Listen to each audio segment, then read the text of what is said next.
Okay mga boss madam, ayan, kakatapos lang namin magkabit ng crossbar saka top load, owning tent ng Trailblazer.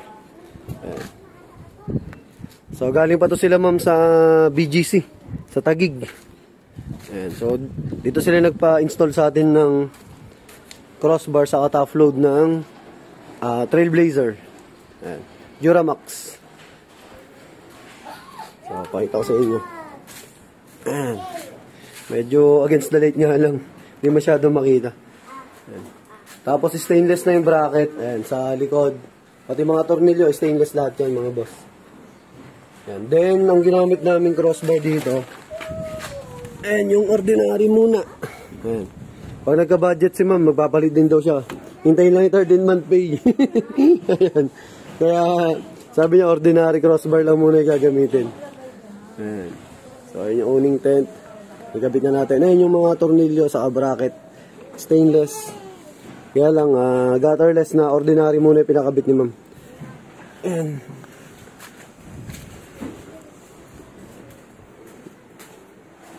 So, ito sana yung ikakabit natin. Kaya lang, bitin yung budget ni ma'am eh. Yung ready for owning mismo. Na crossbar na heavy duty. Yung with key set. Babalik na lang daw si ma'am pag dumating na yung kanyang 13 month.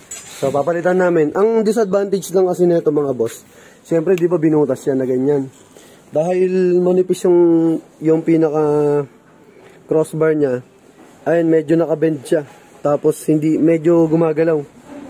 Kahit na anong higpit. Then, yung pinagtornilyuhan niya, dahil binutas lang natin yan, at hindi siya alloy type, sigurado, kuwan yan. Madali siya magkakalawang. Pero, sabi naman ni ma'am, basta may budget na, papalitan niya ng heavy duty yung ganito. Ayan. Ito kasi, may kabitan na to ng bracket dito, ng tornilyo. So, ayan, kahit butasin mo to, walang magiging problema kasi hindi to kinakalawang. Tapos, makapal, heavy duty. Ito kasi manipes, ayan, ayan nyo. Nipes, di ba? Nung ordinary crossbar. Eh, yan lang muna yung pang budget ni ma'am eh. Kaya yan muna yung kinabit natin ngayon.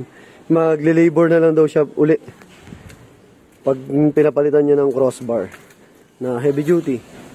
Yan. So sa mga gusto mag-avail, available niya sa JLJ Car Accessories, Motomac Works, sa JLJ Car Motovlog.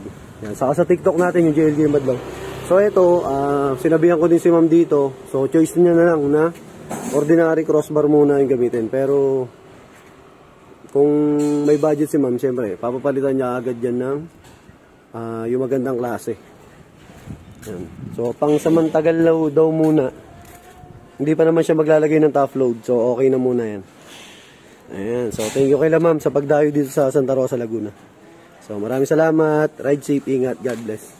Tapos, pakita ko na rin sa inyo pala. Yung dito niya, ayan. Ito. Yung dito sa gawi dito. Ayan. May mga rubber yan.